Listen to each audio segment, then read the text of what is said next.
Hello, Matthew. Hey, how are you? Not hovering over a panic button. Tough scene. It's funny. I would like to start tonight with a fantastic story that I witnessed this weekend in Baton Rouge. I'm not even joking. I haven't even told you this. Okay. Okay. So I had this weekend off, and I needed some stuff from Dick's Sporting Goods.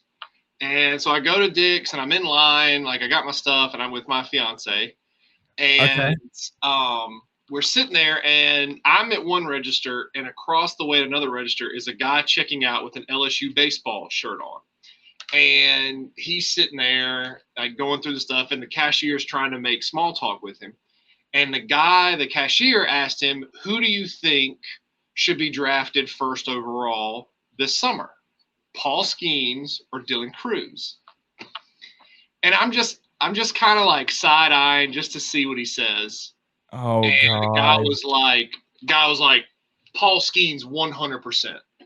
I go, okay, that's fair. Like, whatever. He goes, yeah, got to, because look, the way I look at it, Dylan Cruz is going to come around all the time. Like a player like that, you can get that anywhere. But Paul Skeens, got can't find that anywhere. I was like, oh, so a five-tool player that can hit for power, hit for average, not strike out a ton, run, throw, and do pretty much everything at a big league level. Those dudes grow on trees. Oh, okay, interesting. I was unaware that Dylan Cruz first round picks out of high school that come to college are just everywhere for everyone. I was shocked. That was shocking.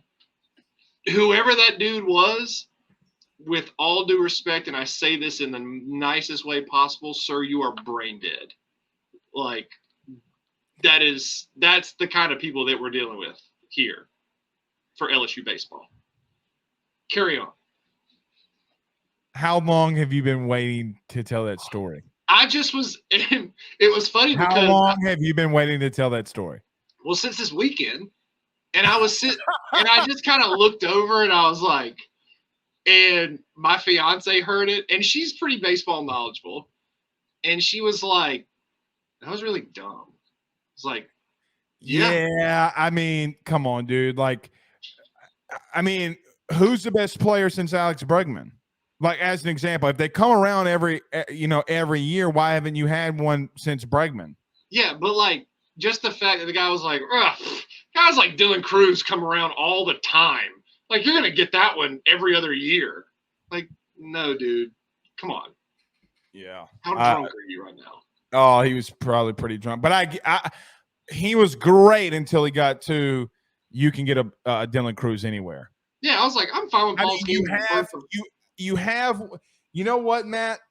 I say that, but man, I mean, Tommy Tanks is here, and I know he's not a five-tool player, but I kind of get what he's saying. Like, if a kid goes in the portal, like, I mean, is there any? Let me ask you this question: is there really any business that Dylan Cruz, Tommy White, and Paul Skeens should all be on the same team?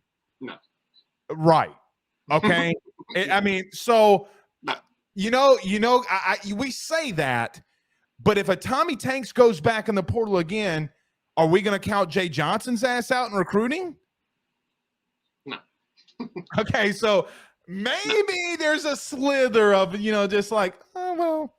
No. Like it's just funny too because I'm just like seeing, and that's the thing too is like Jay has recruited so well. There is a guy also. I don't know if you're aware of this. There is a guy that signed with LSU that goes to Blinn Junior College, who is in the Junior College World Series at the moment. I can't remember his name. He's a freshman at this junior college, and then I'm seeing like there's just such a wide range of guys that he's signed. Right? Like he's got a good mix of high school kids. He's got a good mix of high school kids that are probably going to go in the draft. He's got JUCO kids. He's probably going to hit the portal. Jay has done a good job at looking at what LSU needs and finding it, but also making sure that it's going to stay. Right? Like, and Matt, another thing too. There's no business Connor Griffin has been here, but you've heard this. I've heard this. The whispers around Baton Rouge are Okay, There's a shot. well, he might sign, and that might ultimately be the thing that he does. There is serious talks with NIL and that kid being here. Like, yeah, look, like and I think I've said this on your show and a couple other places, like everybody that I've talked to from Joe Schmo that has seen him and professional scouts and other coaches are like, I talked to one scout in particular that was like, look, I have covered Mike Trout in high school, Manny Machado in high school, named like a couple other perennial all-stars in the big leagues. Josh Hamilton. Josh Hamilton, another one. They were like, he's right there now and could be better.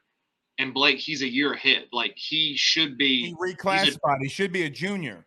Right. So it's like, okay, you know, that kind of talent that comes here, you know, Dylan Cruz probably shouldn't have been at LSU. Paxton Kling probably shouldn't have been at LSU. Brady Neal probably shouldn't have been at LSU. You know, you can go down the list all day long, but that's the kind of talent. Obviously, with NIL, let's not act like they're all coming here for Jay Johnson. Like, let's be real. They are, but they aren't. But Jay is also a big piece of that because what I love about it too, and Kay Beloso is a prime example of this. Jay has got such a vast array of dudes that not only have had success at the college level, but are big leaguers and have gotten drafted. Kay Beloso, they literally broke his swing down to the most fundamental levels this offseason. And you know what Jay did? Jay took him and said, hey, I had this guy when I was at Arizona. He's your similar build. He's left-handed. He's got kind of the same swing path as you do. And here's what we did with him. And we're going to do that with you. That's exactly what he did. And they do that every single time because Jay's knowledge and Rolodex of like talent is huge. I mean, he coached Chris Bryant, for God's sakes, you know, like he can do that at such an elite level and it works and he can apply it to guys like Kay Beloso. Because look, if you and I would have sat here and said, who's going to be one of the bigger, not just bats, but like power bats in this lineup, and somebody would have said Kay Beloso, I would have requested to have them drug tested. Seriously. Yeah, like he was in the opening day lineup last year, but no one would have said, oh, that's a double-digit homer guy right there. No. Yeah, because you had 3 straight seasons, almost 4, when he wasn't doing anything, and so you start questioning if he fell off, you know. Right. And look, I remember us asking Paul Maneri about it, and Paul was like, "Oh, well, you know, we just need to like raise his hands and you know do some other completely things." Different philosophy of what Jay did. Yeah, and it's like, no, it's way more than that. So let's transition to the game right quick, Matt, because we have a lot of questions for you, I guess, basically about Thatcher Hurd. I'm not going to thank you guys for the chat, but Matt, it's literally like 6 or 7, and all of them are basically kind of asking earlier when we brought you on, what is your thoughts on Thatcher Hurd? Now, you can make the argument that West kind of changed him up, and now he's just going out of the stretch, and it's really helped him at times. But, man, Matt, 4 innings of no-hit baseball, and perfect baseball at that, and coming off the least amount of days rest than a lot of people, and how many pitches that he threw on Thursday. You're going to think I'm crazy when I say this. The one thing that impressed me the most about Thatcher Hurd today was, it was the X amount of innings of no-hit baseball. It was going into the 6th inning. It was, you know, the limited amount of walks, all that. All that's great. The one thing that impressed me the most today is 3 ball counts that he pitched to contact. Right. Every single time. So we have this. Do you want to know how many it was? I would say he probably had in the 6th, you know, he pitched to the 6th inning. I probably would say he had 6 or 7 3-ball counts. 7. Yeah. It was 7. Yeah. That's 7. Just, and this is the thing, like his walks have been so bad because if you go back and look at starts, he's trying to like put dudes away on 3-2, on throw a really fine pitch on 3-1. Dude, at that point, when you've got Thatcher Hurd stuff, bro, just throw it for a strike. Like, just throw it for a strike. And I thought that when he faced Petrie the first time and he threw the 3-2 breaking ball right down the middle and it locked him up, I was like, he's just got more confidence in his stuff now. It's not like the stuff has never been there. It's always been there. He just hasn't really trusted it enough. And you can tell, like today, it wasn't fine. It wasn't painting the corners. I'm not trying to elevate. I'm just going to – and he said it after the game today. He was like, I was throwing it over the white. And that's as simple as it gets.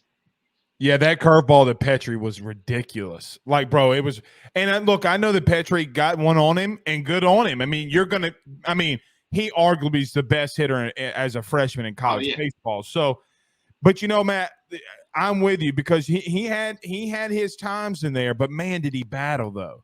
Like the fifth when he gave up the home run, then he turned right around to LaCroix and gave up that line drive down the right field line.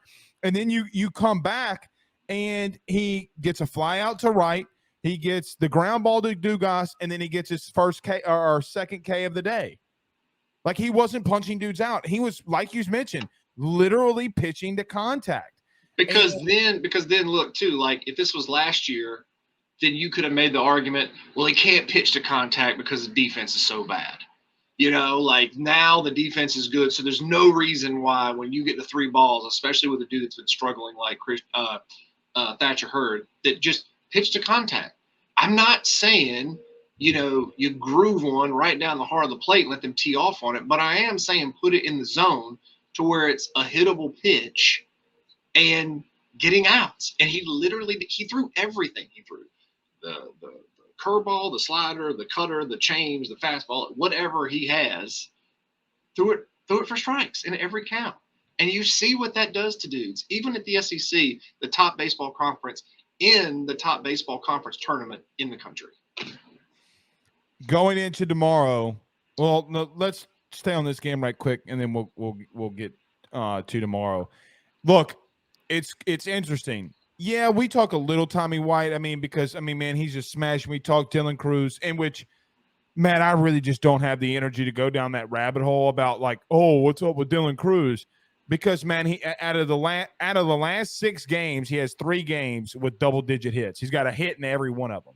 Okay, so at some point you got to be like, okay, dude's still hitting over 400. Okay. My thing is this: we got to have a serious conversation on Braden Jobert, dude. We have to have a serious conversation about, man, this is like the 4th weekend in a row or week in a row where my man's hitting over 300 now, bro. Like, it's not a joke anymore. Is Braden Jobert kind of sneaky, like, could be one of the glue parts of this lineup? Am I crazy here? I gotta see him do better against lefties. I have to see him do better against lefties. That's fair. But what I saw today, and I even said this today at 6, on the home run, Eli Jones, who had been like pretty steady up to that point, was he and Thatcher Hurd were battling it out. Right. I mean, it was a pitcher's duel. Like Eli Jones is like mixing and matching. He's locating the fastball really well, and it's like pinpoints, really good. But he threw an 86-mile-an-hour 2-seamer to Jobert, and Jobert took it. And I mean, it was like belt high. Right down the cock. And he took it, and he like stepped out, and he didn't make a big deal about it, but I could just tell by his body language, he was like, that was the one to hit. That was the one to hit. And if I hit it again, the very next pitch, it was 87, literally the same spot, and he just put it out to right. That I love little stuff like that. That just gets me so hard. I mean, that it does, because I love kind of like the game within the game type stuff. I'm being serious. Like I geek out. Did you say that? Yeah, dude. When he took when he took 86 and the very next pitch was the same pitch at 87 right down the middle, bro, I was bricked up over here. I'm not even gonna lie. Oh my God. Bricked up. I was like, that's awesome. I gotta go to the bathroom real quick. Oh, pause, dude. Massive. No pause. No pause. No pause. Okay. Oh God. Your Did boy. it? But like seriously though, like that's the thing that like this lineup is all. I mean, every single hitter in this lineup is about like in-game adjustments down to the bat, down to the pitch. Oh God. You give it to registered. Not going to do that again. Same pitch. There it is. And just puts it right out. It was fantastic. Dude, can I tell you another person we got to talk about? Your boy. I might clip this and send it to him. Your boy Travinsky, man. Do you remember last year what we were talking about with him? Well, you know why Tyler McManus has got to start? Because Travinsky can't catch a ball. Name one time this season where Hayden Travinsky's been bad behind the plate. Please name one. I'm weird because his blocking has gotten a lot better. But I think in terms of defensively, dude, his glove behind the plate. Defensively, if you asked him right now, I guarantee you that he will say his receiving has gotten even better, if not more better than his defense. Dude, it is insane. I wrote this down when I was watching the game. You know what's interesting is it's when you go into, what was it, the six guys? Yeah, it was the top of the sixth, and Braswell gets a hit, Wimmer gets a hit, you get a walk, okay, and the bases are loaded, and Thatcher Hurd still in the game, okay, and this is the guy before Thatcher Hurd would go out. Thatcher Hurd got Petrie into that. Remember, he had like a 12 pitch at bat. You remember that? Yes. Mm-hmm. Okay. He threw two sliders in the dirt, and Travinsky just short hopped it. And it's like, I literally sat there and said to myself, like, who the F is that guy? Because that guy last year didn't have a shot, Matt. I'll tell you an unrelated story, kind of unrelated to Travinsky. This is one of like the first couple practices of the season. And if you ever go to like an LSU baseball practice or pregame, there's a 99% chance that Travinsky and Milazzo are arguing about something. That's just how they are. They're like good buddies. They're catchers. They're always arguing with each other. And it's so funny because they just rip on each other. And I know. I heard him at the Southeastern game. He was like, "Hey, Panda Bear." He kept calling him Panda Bear. He goes, doesn't Milazzo look like a damn panda? So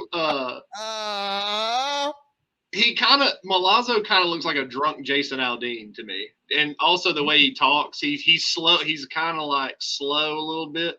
And he was talking about Paul Skeens this year when he called him. He goes, "Let me tell you, he's a 6'8" child." But no, so we go out to practice, and Milazzo and Travinsky are just like arguing, and it's like playful, but I can tell they're really starting to get annoyed with each other. And Travinsky says something to him, and this is like right when everybody was seeing like his mustache and like his facial hair or whatever. And Milazzo, they're just going back and forth. I can't remember what Travinsky said, and Milazzo turned around and was like, "Yeah, well, you look like Ted Bundy, bro." And it was just like, and Travinsky was just like, "God damn it. Yeah, you got me on that one." And now I can't unsee it. Like, I see Hayden Travinsky, and I just see Ted Bundy with an LSU helmet on. Like, that's all I see now. Yeah, well, you look like Ted Bundy. That's so awful. Now it's gonna become a thing. It's gonna become a thing because of you. I didn't do that. I don't want to fight Travinsky. Last thing before we go to tomorrow. Nate Ackenhausen, 3 2/3, 1 hit baseball. Dude, you needed that so much.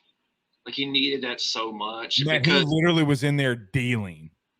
Because, like, I don't want to be that guy that is like, oh, this LSU team is so different when Paul Skeens does a pitch.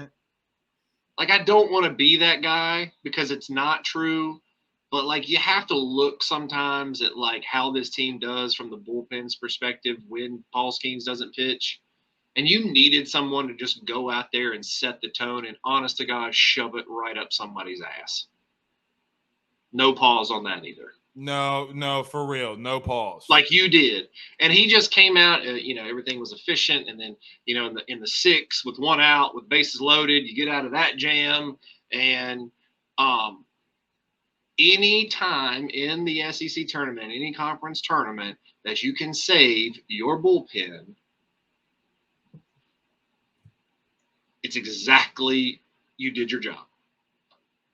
Thank you. You did your job. 3 2/3 with a couple punchies, six strikeouts, I think, whatever. Yeah, it was 6 strikeouts. I mean, come on.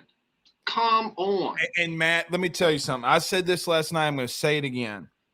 People were on me about me saying how massive today's win was going to be because it would tell you so many things. I had people in here sending me super chats. I said, "Will the real Thatcher Hurd please stand up?" Mm-hmm. And he did. And then Here's the thing too, Blake. Is Paul Skeens going to pitch tomorrow? Probably. Yes. Probably. Yes. But what today did is hypothetically, if you're playing Arkansas tomorrow, they just expended a ton of energy with this extra inning walk-off game against A&M. Today, theoretically, if Jay is not going to do this, but I'm saying in a weird world, today gave you the option of holding Paul Skeens another day if you wanted to. Correct. And Matt, he didn't have to make the decision because you don't have to throw him tomorrow against A&M. Because here's the thing too is it's not like Ty Floyd pitched today and you've got the choice between Thatcher Hurd and Paul Skeens, which is pretty easy at this point. And I'm not saying that Thatcher Hurd had the performance today. Given that we don't know anything about Thatcher Hurd and what he's going to do, you're like, oh, Thatcher Hurd or Paul Skeens, go out there. Because me personally, I would much rather feel comfortable with facing a team because the deeper you get, the more chances you're going to face a team with one loss. Okay, that's an elimination game. You punch them out, whatever. Right.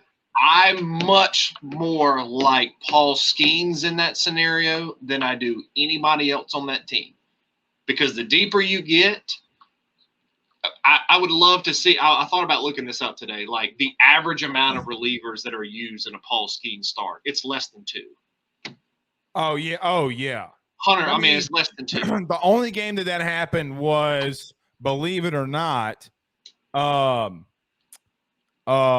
South Carolina, but it was the rain delay, right? So again, I'm with you there. And you know what else, Matt? So on the flip side of that, and talking about tomorrow, okay, you win tomorrow, okay, you're not having to battle back out of this hole. Matt, you're off on Friday, and Ty Floyd can go on Saturday. That's what I'm saying, man. Like so, are you, Matt? The line's out. It's -300 LSU over Arkansas. It literally, you could get it at -100 before that announcement happened. By tomorrow morning, it could be -400. Because that's the thing is like, the more you win and the less relievers you use, like Jay has said this last year in a regional, he would go back to the hotel room and be like, oh God, who do I have? You don't have that now. You got everybody, and everybody's capable, and everybody's going to be rested. What do you think? What do you think Jay told Ackenhausen in the ninth when he came out there, and then Ackenhausen pointed at Jay and was like, he said something to Jay, and then Jay just like basically it looked like he told Jay said, well, then get his ass out then. Yeah. Like he was like, oh, you don't want me to come get you? Well, get his ass out. And then he got to fly out to end it. But going into tomorrow, Matt, I got to tell you, I feel so good about it because I just can't foresee Skeens laying an egg. And I think you're going to win tomorrow. I really do think that you can. And I'm going to tell you something. You know what a massive flex for this team and confidence for this team would be? If you win this bitch. Like, you win this thing. I get like last year you had Tennessee won it, then, a Notre Dame beat them. But you can go off of that. There have been a lot of teams. 2017 LSU, for an example, won the tournament, got into regionals and super regionals, and got super hot and made things happen. Tell me, in what world, if LSU wins the SEC tournament, I don't care what Wake Forest does. Tell me in what world LSU runs the table and Hoover wins the SEC tournament that they're not the number 1 overall seed. Let me give you a scenario. You ready? You remember that, and I told you this news, okay? We had the sourcing behind because there are people on that committee, right? I know, everybody knows that it's on that committee. Majority of the seeds and hosting sites know by Saturday morning. So if you want it, okay, like I know, I feel very strongly that Jay's been told that he's a top 8 national seed no matter what. Like I feel of course. And then but again, for them, I think that the top 8 they're going to decide on that on Saturday at the latest, and so I could see them being number 2. But let me tell you what happens though if you do win it, and because you're having this success, and if Paul Skeens shoves against Arkansas tomorrow, Matt, instead of playing a Coastal Carolina and being on that, or being with some of these teams that are really good in this top 10, okay, getting with a hot Big 12 team, Oklahoma State, okay. But would you rather play the number 6? Let me ask you this. Would you rather play South Carolina again, or a team like South Carolina, or would you have to play the number 7 seed, 8 seed in a super? I mean, not in a super, and going in even in Omaha. You get what I'm saying here? Come on. Okay. They said you ready for Bible study.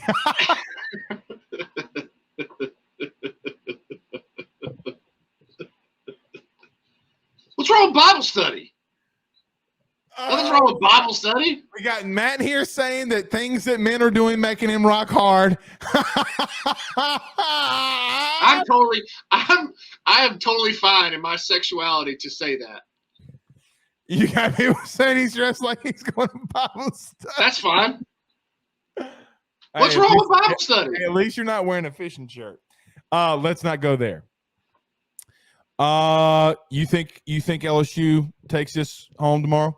I mean, I think so. A&M staff is not great, and so Arkansas, even though it went to extras, they kind of blistered a couple balls. I mean, actually, more than a couple. I tell you who scares me in this tournament: Auburn, Alabama. I saw the way they. What is it? 3-3 right now, right? Yeah, it's 3-3 at the bottom of the 8th. Florida's got first and third. I just saw the way Alabama hit here, and coming in here, everybody was like, "This team sucks with the bats." And let's call it what it is, man. They just don't have a head coach. Yeah, there's that thing too. Yeah, right. Like, I mean, but even still, that's just more of a reason.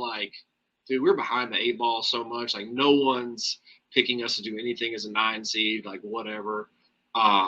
They came to LSU. I think they out-hit them the first game. LSU out-hit them the second game, and then I think they both tied in the third game, or something like that, something wild like that. So it's they can swing it.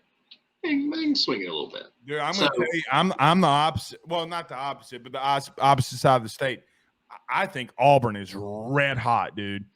They are red hot. Yeah. Matt, they've won their last 6 SEC series. Okay. They just beat down on Mizzou last night. I know Mizzou's not a great team, but man, I mean, they're just doing everything right. I still don't trust that staff. Okay, well, you don't have to trust it all you want to. They still be. I mean, look. Let me not say anything because they got Vandy, and Vandy could easily wax that ass tonight like their name's Mr. Miyagi. Okay, I thought that was kind of funny. Thought you'd chuckle, but I should have known by now. You don't chuckle at my jokes. Hey, I'm looking at the chat. So what do you call 5 white bunnies holding hands, hopping backwards? Matt Trent's hairline. I don't get that. What am I missing? I don't know, man. I don't get that. That doesn't make any sense. Don't read the comments. I have to read the comments. They're right in front of my face. What does that mean, Jake Roberts? Doesn't make any sense. Okay? Do better. Hashtag do better. Moving on. I'm just saying. Look, you come for the king when you're called for, okay? All right? Don't come in here with this weak stuff, these weak trolls, okay? Don't do that. Jake Roberts, Jake from State Farm, Jake from Lane Farm, clown. Okay. God, I am upset tonight. I can tell. Pooh Bear said I look like Bible study. I'm fine with that. I would be a great Bible study teacher. You do look like you would have been a great youth pastor. You look like you play dodgeball with youth pastor kids. You know that's just fun. You do look like a guy that if you fully gave yourself to the Lord, you'd be a youth pastor. I have a lot of jokes, but if I please go ahead, just go ahead. No, I don't want to do it. I don't want to do it. I've already been banned from like one social media platform. I can't make it two. You know. All right. Well, you could get me, man. Are you gonna text me what it is off air? I don't know. Maybe. I mean, but here's the truth. I honestly didn't mean that in a bad way. I meant it truthfully. Jason Tabor just said hashtag Deacon Trent. I like that. I like that. You know what? I like that. Clyde says, Matt, you're not stuck in Richmond where they don't really report on sports. Funny. Big Richmond news today, mind you. One of my good friends, I don't mean to get political on this show. Oh, yeah. But one of my good friends from college was just named the presidential campaign manager for Ron DeSantis. I did hop in that Spaces that they try to do, but did you hear what happened?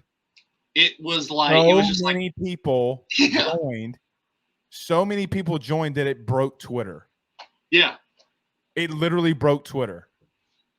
Hey, Jake Roberts, don't be winding back your comments now. I'm not upset. You're upset. Don't do that. Calm down, bruh. Don't be butthurt. All right, Matt. Don't do that. Oh, well, Father Aber says, Matt, come start a Bible study at my church.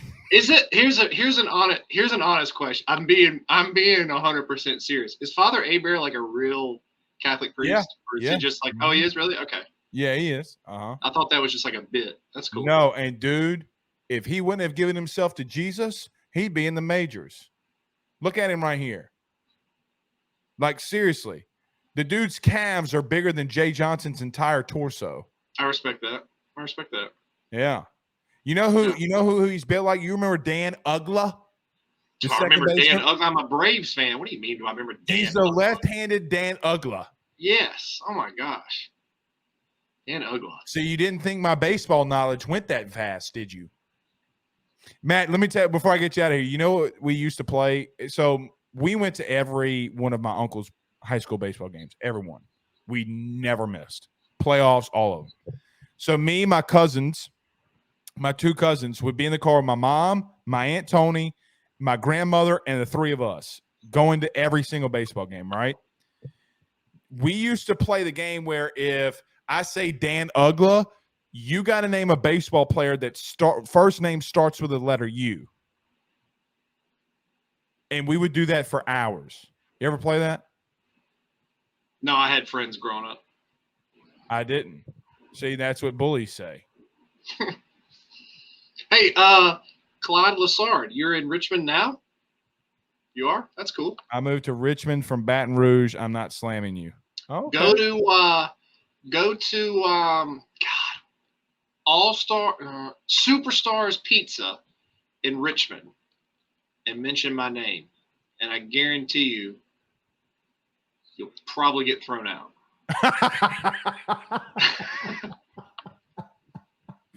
Great pizza in Richmond. Superstars Pizza. Eat there every day, almost every Did you weekend. hit on girls at Richmond's Pizza? Was it like a bar at the end? No. You know how like Hammond, like if you serve food, sometimes it becomes a bar in Hammond. Well, yeah. Women in Hammond are a lot different than women in Richmond. Okay, I don't need my wife hearing that. See ya. All I'm saying is that the 1 to 10 scale when you're judging women is different in Hammond and Richmond. Richmond, it's like, oh, that girl's a 10. She's like very beautiful. In Hammond, that's how many teeth they have. So she's got 10. So she's good. That's what I hear. I don't know. The